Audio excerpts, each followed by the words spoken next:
Hai semuanya, selamat datang di Buletin Disease.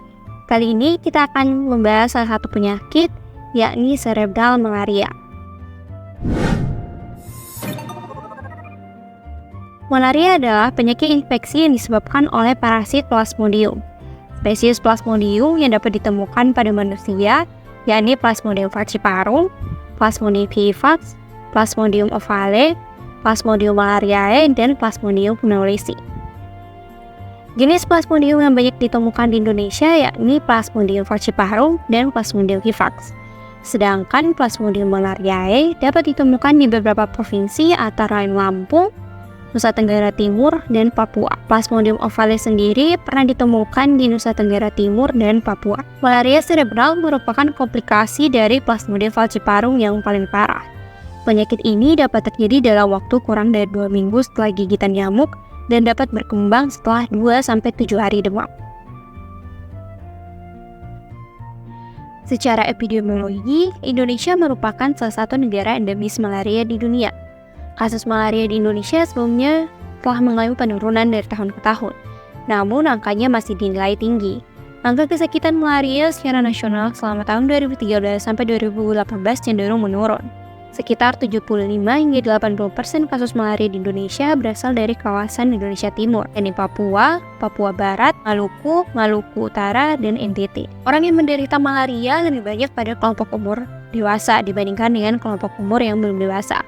Hal ini disebabkan karena kelompok umur ini merupakan kelompok usia produktif, di mana pada usia tersebut memungkinkan untuk bekerja dan bepergian keluar rumah, sehingga berpeluang untuk kontak dengan vektor penyakit malaria.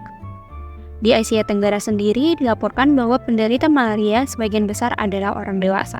Secara patogenesis, Plasmodium falciparum dinilai mempunyai patogenesis yang khusus, di mana eritrosit yang terinfeksi oleh Plasmodium falciparum akan mengalami proses sekuestrasi, yaitu tersebarnya eritrosit yang berparasit ke pembuluh kapiler dalam tubuh. Dan itu, pada permukaan eritrosit yang terinfeksi akan membentuk sebuah knop yang berisi berbagai antigen dari Plasmodium falciparum. Tokin yang diproduksi oleh sel makrofag, monosit, dan limfosit akan menyebabkan terekspresinya reseptor endotel kapiler. Pada saat knop tersebut berikatan dengan reseptor sel endotel kapiler, maka akan terjadi proses sitoadherensi. Akibat dari proses ini, terjadilah obstruksi atau penjumbatan pada pembuluh kapiler, akan menyebabkan terjadinya iskemia pada jaringan. Pada proses sitoadherensi ini juga akan terjadi proses imunologi, yaitu terbentuknya mediator-mediator antara lain sitokin terdiri dari TNF dan interleukin 6. Mediator tersebut mempunyai peranan dalam gangguan fungsi pada jaringan tertentu. Sitoadherensi selain menyebabkan sekuestrasi juga akan menyebabkan EP berkontak dengan sel endotel. Kontak ini akan memicu cedera atau disfungsi endotel lalu mengaktifasi endotel. Aktivasi endotel ini akan memulai suatu proses peristiwa kaskade yang salah satunya akan berujung pada apoptosis sel penjamu, di mana apoptosis sel penjamu ini akan diawali dengan apoptosis sel-sel endotel itu sendiri. Setelah di endotel, apoptosis selanjutnya akan terjadi pada neuron dan sel glia yang akan disebabkan oleh berbagai mekanisme. Neuron dan sel glia akan terpapar langsung dengan sitokin proinflamasi. Hal ini dimungkinkan karena reaksi inflamasi juga akan menyebabkan gangguan sauer daerah otak, keadaan iskemia yang akan disebabkan oleh sekuestrasi, yang kemudian akan menyebabkan fenomena yang disebut dengan eksitotoksisitas. Kemudian akan terjadi gangguan sauer daerah otak. Hal ini disebabkan karena adanya reaksi inflamasi yang akan meregangkan taut kedap pada sauer daerah otak. Paparan sitokin dari plasma ke jaringan otak akan menyebabkan inflamasi jaringan otak yang diikuti dengan edema otak dan penurunan perfusi otak. Hal ini juga akan menyebabkan iskemia yang akan direspon dengan peningkatan aliran darah otak. Edema dan peningkatan aliran darah otak menyebabkan hipertensi intrakranial yang akan menyebabkan penurunan perfusi otak, sehingga mengganggu penghantaran nutrisi dan oksigen. Selain itu juga mampu menyebabkan herniasi dan kompresi batang otak yang akan berakibat fatal. Manifestasi klinis dari malaria cerebral ditandai sebagai ensefalopati difus dengan riwayat demam selama 2-3 hari, kemudian kejang, dan kehilangan kesadaran atau koma. Terdapat kriteria diagnosis yang dapat digunakan untuk mengidentifikasi malaria cerebral, yakni perubahan kesadaran dengan GCS kurang dari 11 dan T-REX kurang dari 3, kelemahan otot, yakni pasien tidak bisa duduk atau berjalan, kejang berulang lebih dari 2 episode dalam 24 jam, distres pernafasan pada anak-anak, kemudian edema paru, didapat dari gambaran radiologi atau saturasi oksigen kurang dari 92%, dan frekuensi pernafasan lebih dari 30.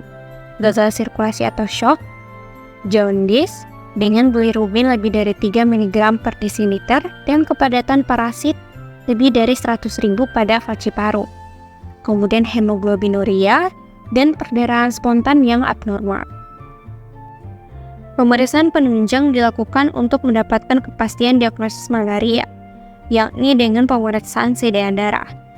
Yang pertama, dapat dilakukan pemeriksaan dengan mikroskop dengan membuat sediaan darah tebal dan tipis.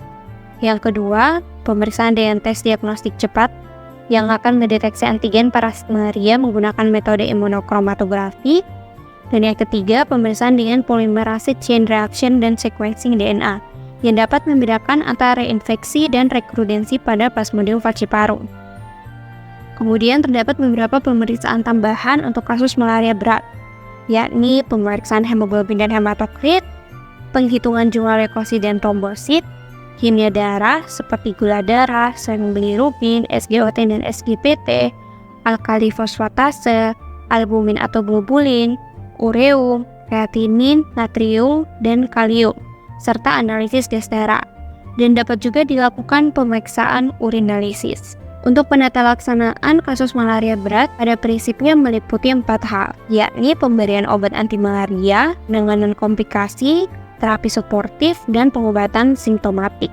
Obat lini pertama malaria berat itu menggunakan artesunate injeksi, di mana pengobatan malaria berat di tingkat puskesmas dilakukan dengan memberikan artesunate injeksi, baik itu secara intravena atau intramuskular, sebagai dosis awal sebelum melakukan rujuk ke rumah sakit rujukan. Artesunate diberikan secara bolus dengan dosis 2,4 mg per kilogram berat badan secara IV pada jam ke-0, ke-12, ke-24 di hari pertama. Selanjutnya diberikan 2,4 mg per kilogram berat badan secara intravena setiap 24 jam sampai pasien mampu minum obat secara oral. Pada anak di bawah 20 kg dengan malaria berat akan mendapatkan artesunate 3 mg per kilogram berat badan per kali. Dosis ini lebih tinggi dibandingkan dengan anak yang lebih dari 20 kg yang akan mendapatkan dosis 2,4 mg per kilogram berat badan per kali.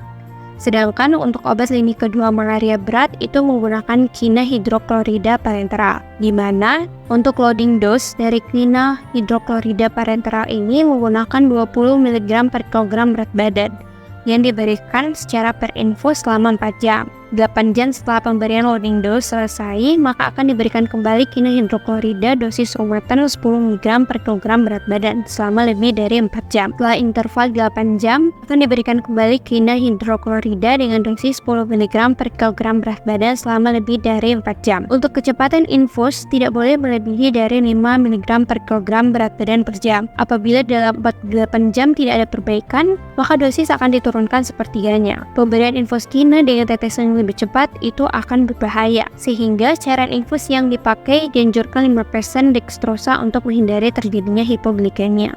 Untuk dosis anak-anak diberikan quina HCl 25% per infus dengan dosis 10 mg per kilogram berat badan. Jika umur anak kurang dari 2 bulan, maka akan diberikan quina hidroklorida 6-8 mg per kilogram berat badan. Quina hidroklorida 25% ini akan diencerkan dengan dextrosa 5% atau NaCl 0,9% sebanyak 5-10 cc per kilogram berat badan yang akan diberikan selama 4 jam. Kemudian diulang setiap 8 jam sampai pasien sadar dan dapat minum obat.